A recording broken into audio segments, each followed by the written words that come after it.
నమస్తే. నేను మధు. వైసీపీ లాయర్‌గా చాలా ప్రాముఖ్యతను పొందినటువంటి పొన్నవోలు సుధాకర్ అందరికీ తెలిసిన విషయమే.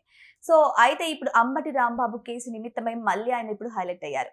అయితే మళ్ళీ అంబటి రాంబాబు రిమాండ్ విషయానికి పొన్నవోలు వాదనే సరిగా లేదని చెప్పేసేసి అంటున్నారు. దానివల్లే మళ్ళీ రిమాండ్ వర్తించింది అంటున్నారు.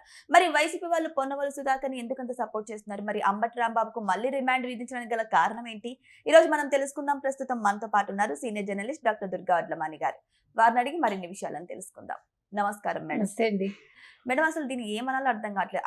అంబటి రాంబాబుకి ఈ రోజులు సరిగ్గా లేవనాలో, లేకపోతే పొన్నవోలు సుధాకర్‌కి వాదన సరిగ్గా లేదనాలో తెలియడం లేదు గానీ, మళ్ళీ అంబటి రాంబాబుకు రిమాండ్ విధించినట్టు తెలుస్తోంది. అసలు ఏంటి మేడం ఈ రిమాండ్ విధించడం ఏంటి? మరి వాదన వల్లనా? లేకపోతే ఆయనకు టైం బాగోలేకపోవడం వలన? రెండు తప్పులు చేసినందుకు నోటి దూల ఫస్ట్ తీసుకొచ్చింది. ఇప్పుడు మనం ఏం మాట్లాడుతున్నాం అనే విచక్షణ లేకపోతే ఒక భయం రావాలిగా. ఇది వైసీపీ ప్రభుత్వం కాదు కదా. బూతులు మాట్లాడితే పదవులు వస్తాయనేది వైసీపీ హయాంలో, బూతులు మాట్లాడితే జైలు లెక్క పెట్టాలనేది చంద్రబాబు నాయుడు హయాంలో. అది తెలుసుకోవాలి. ఇప్పుడు రెచ్చిపోయి ముఖ్యమంత్రిని, ముఖ్యమంత్రి కుటుంబాన్ని, బతికిలేని మహిళల్ని తిట్టడం అనేది ఆయన ఏమనాలి, అజ్ఞానానికి పరాకాష్ట అనాలేమో. ఇవాళ పొన్నవోలు వాదిచ్చినా, జగన్మోహన్ రెడ్డి వచ్చి వాదిచ్చినా జరిగేది ఇదే. తగ్గేదే లేదన్నాడు కదా నిన్న.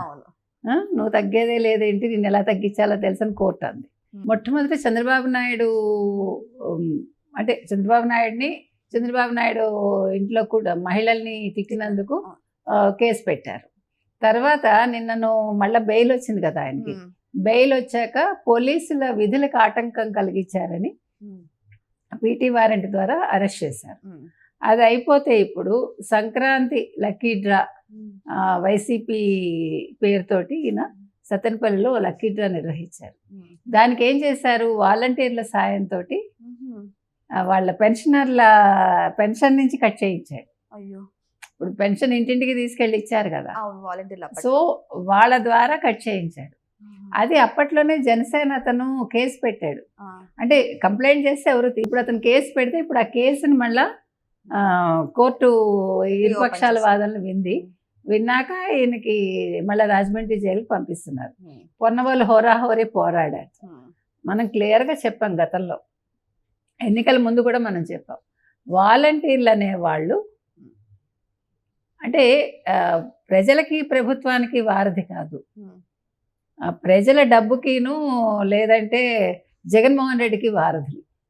ఎందుకంటే ఎమ్మెల్యేలు జగన్మోహన్ రెడ్డిని కలవలేకపోయారు, ఎమ్మెల్యేలు ప్రజల్ని కలవలేకపోయారు. అసలు ఎమ్మెల్యేలు ఎవరో ఎవరికి తెలియకుండా పోయింది. ఏ నియోజకవర్గం ఎమ్మెల్యే ఎవరో తెలియదు, అసలు ఏ మంత్రికి ఏ శాఖ ఎవరికి తెలియదు.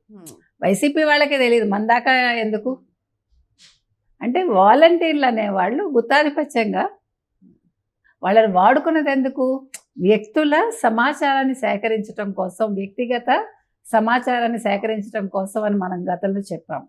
ఇప్పుడు వాళ్ళ ద్వారా ఇప్పుడు మీకు పెన్షన్ ఇంటికి పంపించాము, అసలు జగన్మోహన్ రెడ్డి ప్రభుత్వంలో ఎవరు కష్టపడక్కర్లేదు. అసలు మనుషులు యాక్టివ్గా ఉండాలి, అందులో పెద్దవాళ్ళు యాక్టివ్గా ఉండాలంటే కొంచెం మూమెంట్ ఉండాలి. వాళ్ళు కూర్చున్న చోటే కూర్చోపెడితే వాళ్ళకి కీళ్ళు పట్టేసి కాళ్ళు పట్టేసి రోగాలు వచ్చి నువ్వు ఇచ్చిన పెన్షన్ డాక్టర్కి సరిపోదు. అవును, పెన్షన్ కూడా విడతల వారీగా మేడం, అంటే పెంచుతాని ఫస్ట్. అదే మేము అన్ని మాట ఇస్తామమ్మా. ఇప్పుడు వచ్చే వరకు ఓ మాట, వచ్చాక ఇంకో మాట. అది వైసీపీ గొప్పతనం. అది 250 పెంచుకుని ఈలోగా మనం స్వర్గానికి వెళ్ళిపోవాలి. ఆయన పెంచలేదు పూర్తిగా, మొత్తానికి పెంచలేదు. అందుకని అదే చెప్తున్నా, ఆ వచ్చిన కొంచెం డబ్బుల్లోనే ఇప్పుడు మీకు 250 పెంచాడు అనుకుందా ఈ నెల, ఆ 250 లక్కీ డ్రాకి తీసేసుకుని ఉంటాడు. అయ్యో, ఇంతకంటే దారుణం అసలు ఎందుకు అవసరమా? అంబటి రాంబాబుకి ఇప్పుడు వాళ్ళ అమ్మాయిల్ని మాట్లాడమనండి ఈ విషయం మీద. మా నాన్నకి 40 ఏళ్ల రాజకీయ జీవితం ఉంది, కరెక్టే. రాజకీయ జీవితం ఉండడం వేరు, రాజకీయాలు చేయడం వేరు, మోసాలు చేయడం వేరు. సో ఇవాళ జనసేన అతను పెట్టిన కేసు చాలా ముందుకెళ్ళింది. ఇవాళ అంబటి రాంబాబు ఇంకా ఇప్పుడు 36 కేసులు ఎన్నో పెట్టారు. ఒక్కొక్క కేసు అయ్యేసరికి మన పోసాని గారి లాగా పోసాన్ని తిప్పారు కదా 14 చోట్లకి ఎంతో. అంటే నోరుంది కదా అని తెచ్చిపోకూడదు. బూతులు మాట్లాడితే శిక్ష పడాలి ఎవ్వడికైనా. అసలు ఆలోచించద్దు. కానీ ఇక్కడ మనకు తెలిసింది ఏంటంటే మేడం, సముద్రం అంతా ఇది పిల్ల కాలువలో పడి చచ్చినట్టు ఎన్నో కేసులు ఉన్నాయి. అవన్నిటిని బెయిల్తో తప్పించుకుంటూ బయటకు వస్తూ ఉన్నారు. చివరికి ఇక్కడ దొరికిపోయారు కదా మేడం. అంటే ఇక్కడ మీకు అదే చెప్తున్నా. ఏదో మీరు చెప్పిన సామెత ఇంకో సామెత కూడా ఉంది, ఇంత బతుకు బతికి ఇంటి వెనకాల చచ్చారు. అట్లాగా అంటే 1000 గొడ్లు తిన్న రాబందు ఒక గాలివానకి చచ్చిపోతుందని. ఏ కేసు అయితే ఏంటి, కేసులో బలం ఉండాలి. అర్థమైందా? ఆ బలం ఉంది కాబట్టి ఇవాళ పొన్నవాళ్ళు అయితే ఏంటి, మరొకళ్ళు అయితే ఏంటి వాదిస్తే.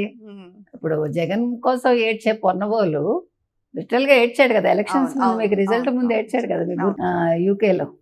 కాబట్టి పాపం ఆయన జగన్మోహన్ రెడ్డి కోసం పనిచేస్తూ ఉంటాడు, బాధపడుతూ ఉంటాడు.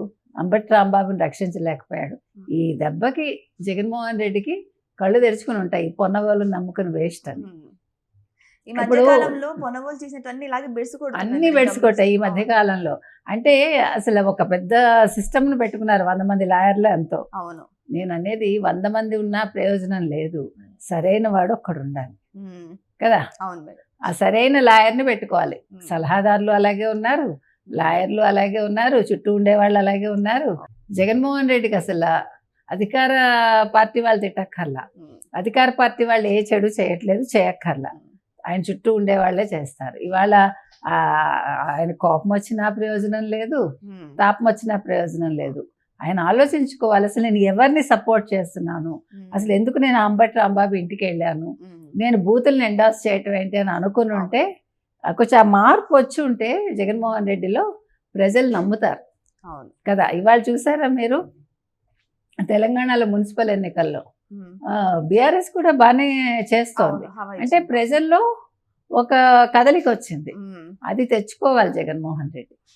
సో రానున్న రోజులు చూస్తుంటే మరి అంబటి రాంబాబు విషయంలో మాత్రం చెడుగానే జరుగుతున్నట్టు కనిపిస్తుంది. మరి అది పొన్నవోలు విషయమా, లేకపోతే పాపాల చిట్టారా అనేది ఇంకా ప్రజలకే తెలియాలి. మరి ఇంకా ఏం జరగబోతుందో ఈ కేసుల విషయమై, మరి ఆయన జైలు నుంచి మళ్ళీ రిమాండ్ పొందగలుగుతారో లేదో, లేకపోతే మళ్ళీ జైలు శిక్ష అనుభవిస్తారో అనేది వేచి చూద్దాం. Thank you so much. Thank you.